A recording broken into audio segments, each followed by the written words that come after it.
Hello बच्चों, हम लोग सॉल्व कर रहे हैं जेई एडवांस 2026 के पेपर को, जिसमें हम लोगों ने फर्स्ट क्वेश्चन ऑलरेडी कर लिया है। सेकंड क्वेश्चन की आज बात करने जा रहे हैं। जो सेकंड क्वेश्चन है that is taken from electromagnetic induction, जिसमें हम लोग दो पार्ट ऑफ इंडक्शन पढ़ते हैं। एक पढ़ते हैं दैट इज सेल्फ इंडक्टेंस और एक पढ़ते हैं म्यूचुअल इंडक्टेंस या फिर म्यूचुअल इंडक्शन। ठीक है, सबसे पहले मैं एक काम कर देता हूँ, क्वेश्चन को पढ़ देता हूँ और पढ़ने के साथ साथ ड्रॉ भी कर देता हूँ। फिर आराम से हम लोग इस सवाल को बनाएंगे और ये भी देखेंगे कि क्या हमारा बेस्ट अप्रोच हो सकता है या सिंपल अप्रोच हो सकता है इस क्वेश्चन को सॉल्व करने का।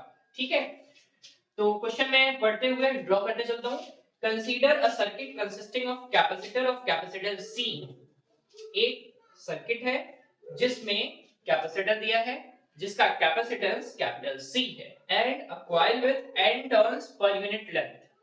एक कॉइल है जिसका number of turn per unit length दे रखा है कैपिटल N। ठीक है, तो और आगे क्रॉस सेक्शनल एरिया दे रखा है कैपिटल S एंड लेंथ दे रखा है small d, where d square is greater than S।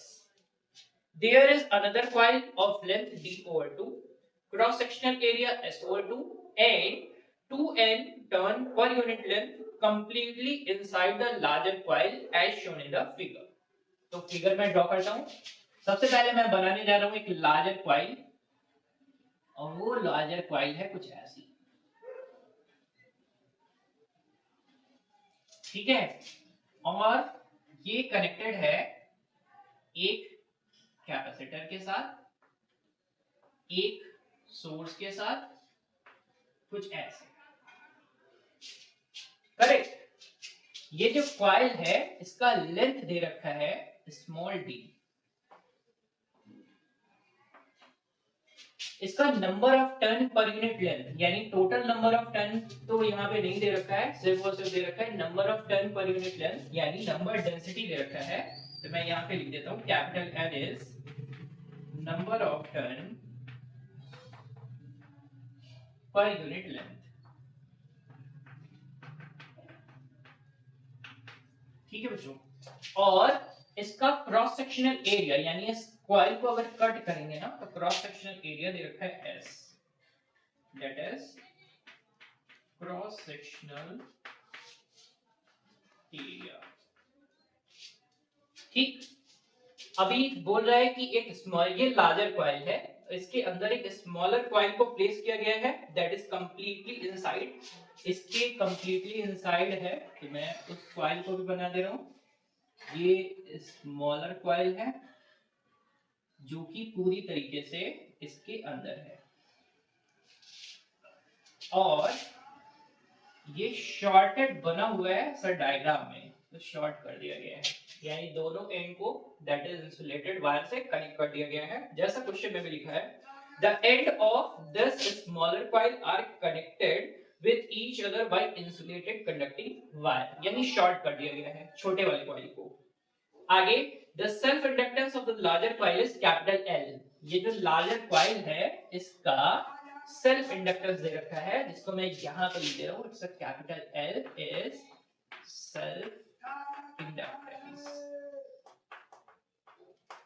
ठीक है बच्चों, of larger coil, larger coil का सेल्फ इंडक्टेंस दे रखा है, और डायग्राम में और दे रखा है इस कॉइल का लेंथ दे रखा है d over 2, इसका छोटे वाले का सेक्शनल एरिया दे रखा है S over 2, number of turn per unit length दे रखा है 2n। ठीक है, अभी ये क्वेश्चन में इतना दे रखा है। आगे लास्ट में बोल रहा है that is neglecting edge effect and all the ohmic resistance, जो भी ohmic resistance of the circuit है और एज इफेक्ट उसको नेग्लेक्ट किया जा रहा है।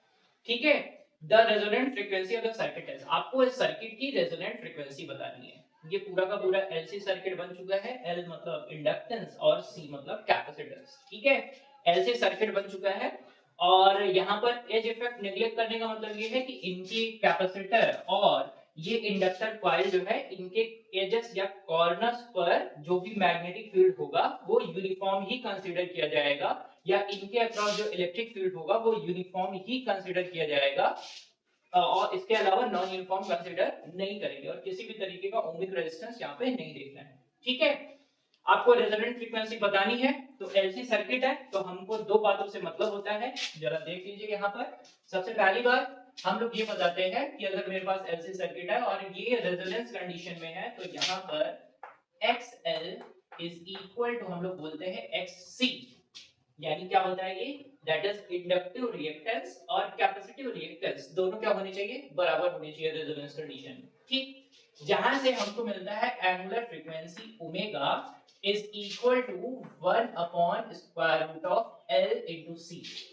ठीक है, अभी देखो C कैपेसिटेंस तो सही है लेकिन इंडक्टेंस यहाँ पर कितनी कॉइल्स हैं, दो कॉइल्स हैं, तो मुझे क्या चाहिए होगा, दिस इंडक्टेंस, और वो भी कैसा, इफेक्टिव इंडक्टेंस या इक्विवेलेंट इंडक्टेंस। तो मैं इस फॉर्मूले को थोड़ा सा आगे मॉडिफाई कर देता हूं, this is L equivalent into capacitance. ठीक है, तो पूरे के पूरे सवाल में ना हमको सिर्फ और सिर्फ ये इफेक्टिव इंडक्टेंस ही निकालना है बच्चों, और इफेक्टिव इंडक्टेंस कौन सा, सेल्फ इंडक्टेंस। ठीक है, अब बारी बारी बात कर लेते हैं। ठीक, सबसे पहले मैं एक काम कर दे रहा हूं, जैसे लार्जर कॉइल और स्मॉलर कॉइल दे रखा है तो मैं लार्जर कॉइल और स्मॉलर कॉइल के लिए 1 और 2 यूज करने वाला हूं। जैसे मैं लार्जर कॉइल को बोल दे रहा हूं this is coil number 1, smaller coil को मैं ले रहा हूं कॉइल नंबर 2, जिससे मैं इंडक्टेंस निकालते समय यूज करने वाला हूं 1 L1 for this larger coil और L2 फॉर स्मॉलर।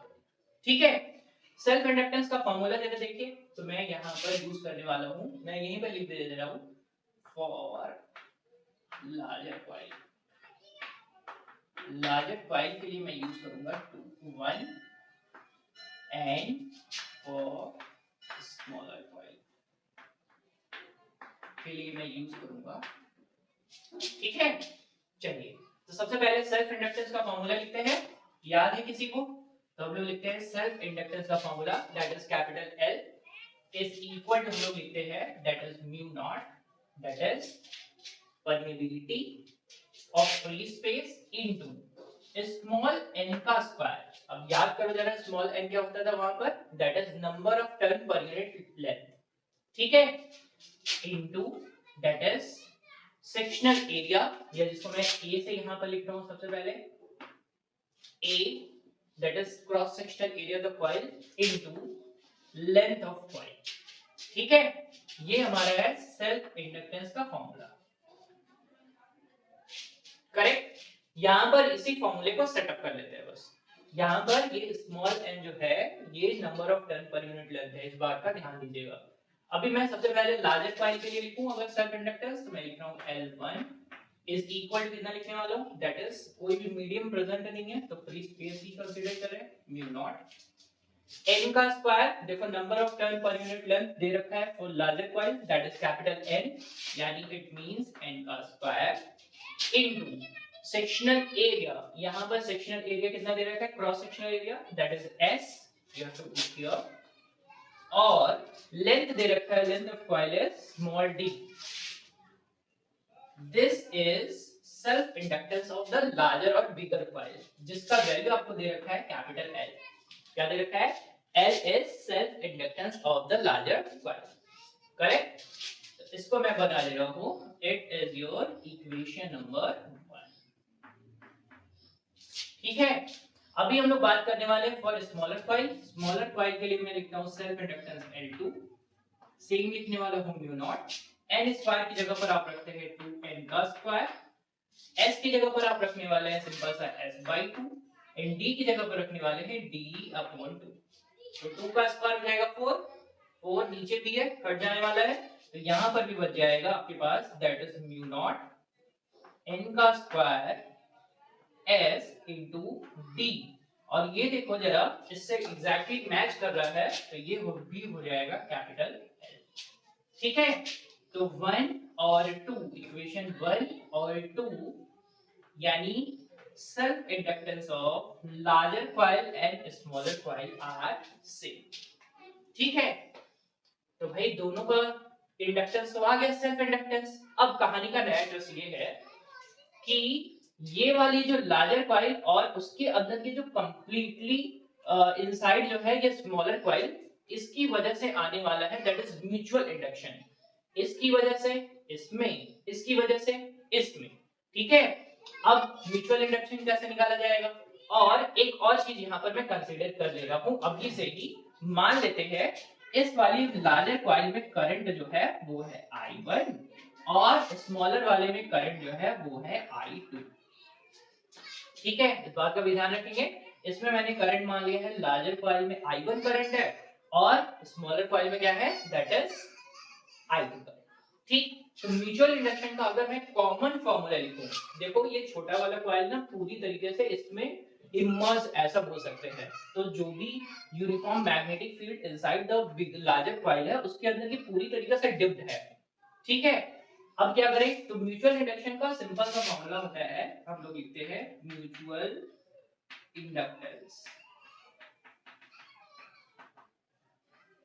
ठीक है, और म्यूचुअल इंडक्टेंस का फॉर्मूला हम लोग लिखते हैं that is M is equal to, मैं कॉमन फॉर्मूला लिख रहा हूं, दोनों के लिए काम चल रहा है। ठीक है, तो क्या लिखेंगे, लिखेंगे mu naught that is number of turn per unit length of larger coil, number of turn per unit length of smaller coil into that common cross sectional area, यानी मैं लिख रहा हूं A that is of common and that is L that is common. अब दोनों में common कितना है, ये पूरा का पूरा रीजन। ठीक है, तो क्या करते हैं, सब वैल्यू को सेट कर देते हैं, तो आ जाएगा mutual inductance that is mu not, N1 की जगह पर कैपिटल N प्लेस करना है, N2 की जगह पर 2N प्लेस करना है, कॉमन एरिया क्या है that is S/2 and common length क्या है दैट इज D/2। ठीक है, तो यहां से अगर सेट करें इनको तो आपको मिल जाएगा हाफ, और क्या क्या मिल जाने वाला है दैट इज हाफ मिल जाएगा, दैट इज ये कट जाएगा 2 और 2 से, तो बच जाएगा हाफ, बचेगा म्यू नॉट n का square into s into d। अब देखो ये तो वैल्यू किसकी है, l की, तो m इज इक्वल टू आपको मिल जाने वाला है दैट इज l/2, यानी जो म्यूचुअल इंडक्टेंस है वो सेल्फ इंडक्टेंस का आधा है। ठीक है बच्चों, तो सबसे पहला आपको समझ में आया है क्या करना है, मुझे इफेक्टिव इंडक्टेंस चाहिए, इफेक्टिव सेल्फ इंडक्टेंस चाहिए। तो क्या किया मैंने, सेल्फ इंडक्टेंस निकाला, पहले लार्जर वाले कॉइल का, फिर स्मॉलर वाले कॉइल का, फिर एक चीज और नोटिस किया कि भाई एक कॉइल की वजह से दूसरे में भी आने वाला है दैट इज ईएमएफ, और दूसरे की वजह से पहले वाले में भी आने वाला है, तो यानी वहां पर होने वाला है म्यूचुअल इंडक्टेंस, तो उसको भी फाइंड कर लिया और उससे एक ये रिलेशन मिल गया कि भाई m जो है वो L/2 है। अब क्या करते हैं, अब एक काम ये कर लेते हैं कि हम वोल्टेज सेटअप कर देते हैं इस वाली लार्जर कॉइल के अक्रॉस और स्मॉलर कॉइल के अक्रॉस। देखो यहाँ पर ये स्मॉलर सिर्फ और सिर्फ टारगेट क्या है हमारा, हम रिलेशन फाइंड करना चाहते हैं या इफेक्टिव निकालना चाहते हैं इंडक्टेंस, कैसा मिलेगा उसकी बारे में बात करेंगे। एक और चीज आप ये समझ के रखिए कि हम लोग सिर्फ और सिर्फ एक यहाँ पे रिलेशन एस्टैब्लिश करेंगे और कंपैरिजन करेंगे। देखो हम लोग को पता है ना दैट 5 प्रोपोर्शनल टू होता है R। ठीक है, 5 प्रोपोर्शनल टू क्या होता है दैट इज I। और अगर हम rate of change of flux निकाल लें तो rate of change of flux को हम लोग कैसे डिफाइन करते हैं, तो यहाँ पर इसी प्रोपोर्शनैलिटी को हटाकर हम लेकर आते हैं that is D that is phi proportional to phi is equal to L into I, या सेल्फ इंडक्टेंस बोल सकते हैं या म्यूचुअल इंडक्शन भी इसी को आगे चलकर सीखेंगे। तो यार इनका अगर रेट कर दें तो इससे मुझे मिल जाएगा क्या दैट इज EMF यानी d phi over dt, और ये मिल जाएगा di over dt, यानी ये हमको मिल जाएगा that is rate of change of flux that is EMF is equal to L di over dt। इसी को सिर्फ कंपैरिजन करते हैं हम लोग। ठीक है, तो इफेक्टिव जो इंडक्टेंस आएगा वो इसी के कंपैरिजन करने से ही मिलेगा।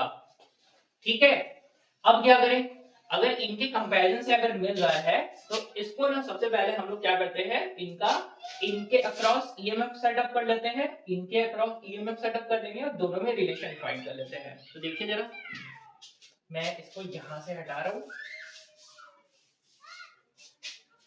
एक एक करते चलते हैं। इस वाले के अक्रॉस अगर वोल्टेज सेटअप किया जाए तो मैं इसका नाम रख रहा हूं दैट इज V1।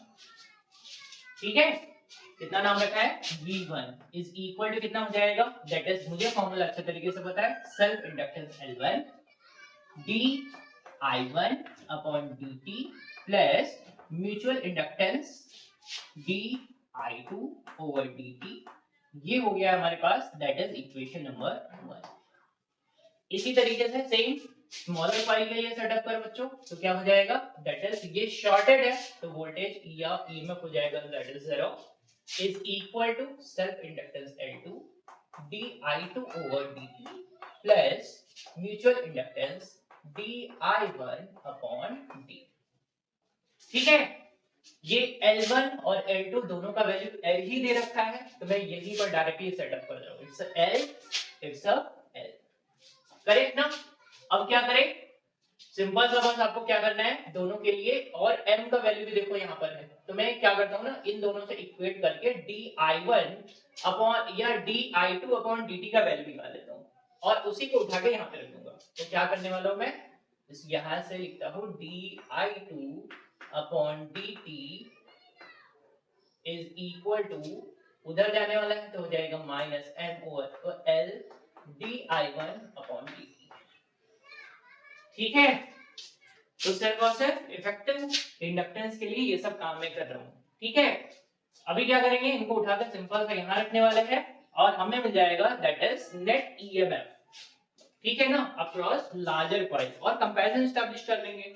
तो यहां से अगर इनको यहां पर सेटअप कर दिया जाए तो क्या हो जाएगा, वो मैं लिख रहा हूं, इसको भी मैं यहां से हटा रहा हूं। ठीक है, तो क्या हो जाएगा, ये नेट ईएमएफ जिसको मैंने लिख रखा है V1 से, ये हो जाएगा that is L di1 over dt और माइनस m और m मिलकर m का square over L di1 upon dt। ठीक है, कंपैरिजन करने के लिए सब लोग तैयार रहिए, इनका निकाल लेते हैं net, that is L minus m square over L, यहाँ पर हो जाएगा di1 अपॉन dt और ये हो गया मेरे पास effective EMF across coil number 2, coil number 1 that is larger coil. ठीक है, और मुझे पूरे इसी सेटअप का निकालना ही है। तो अभी क्या करें, देखो इनसे और इनका कंपैरिजन कर लें, तो ये हो गया मेरे पास L इफेक्टिव या L इक्विवेलेंट, तो L इक्विवेलेंट ये हो गया मेरे पास, तो इसी को मैं लिख दे रहा हूं, अब थोड़ा यहीं पर लिखता हूं ना, तो मेरे पास हो जाएगा L effective is equal to या L equivalent is equal to L minus m square over L, और m की जगह पर कितना रखना है, L ओवर 2, तो यहां से मेरे पास मिल जाएगा इसको सॉल्व करने पर L equivalent is equal to L minus m square की जगह पर रखना है L स्क्वायर अपॉन 4, L से कट जाने वाला है, तो यहां पर मेरे पास बच जाएगा that is L equivalent is equal to 3L over 4। अब बच्चों इतना काम तो कर लिया है, अब लास्ट स्टेप क्या है, that is you have to put here L equivalent जो निकाला है ना, उसी को यहाँ पर सेटअप कर दीजिए, तो आपके पास आंसर आ जाएगा that is 1 upon L equivalent की जगह पर 3L अपॉन 4 और C, 4 कहाँ चला जाएगा ऊपर, तो 2 upon square root of 3LC।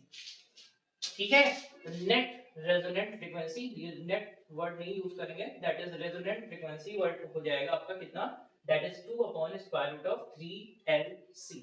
ठीक है, तो ये बच्चों मैंने पूरा का पूरा क्वेश्चन सॉल्व कर दिया है, बहुत ही क्लीन तरीके से, जितना भी पॉसिबल हो सकता था, सिंपल सा आसान तरीका है। मुझे इफेक्टिव इंडक्टेंस चाहिए, अभी दो कॉइल का अरेंजमेंट था, तो एक की वजह से दूसरे पर म्यूचुअल इंडक्टेंस भी आएगा, उसको भी कंसीडर किया जाएगा, तो उस म्यूचुअल इंडक्टेंस को कन्वर्ट कर दिया गया है सेल्फ इंडक्टेंस के फॉर्म में। फिर क्या किया गया है, दैट इज इफेक्टिव वोल्टेज निकाला गया है अक्रॉस दिस कॉइल, इनके इस कॉइल के अक्रॉस इफेक्टिव वोल्टेज जो भी मिलेगा आपको, उससे सिंपली कंपैरिजन कर एस्टैब्लिश करके निकाल लेना है L इक्विवेलेंट का वैल्यू, और L इक्विवेलेंट की वैल्यू को यहां पर प्लेस कर देंगे, तो आपके पास आ जाएगा that is resonant frequency, resonant angular frequency. ठीक है बच्चों, तो मैं उम्मीद करता हूं कि ये आपको बहुत अच्छे तरीके से समझ में आया है।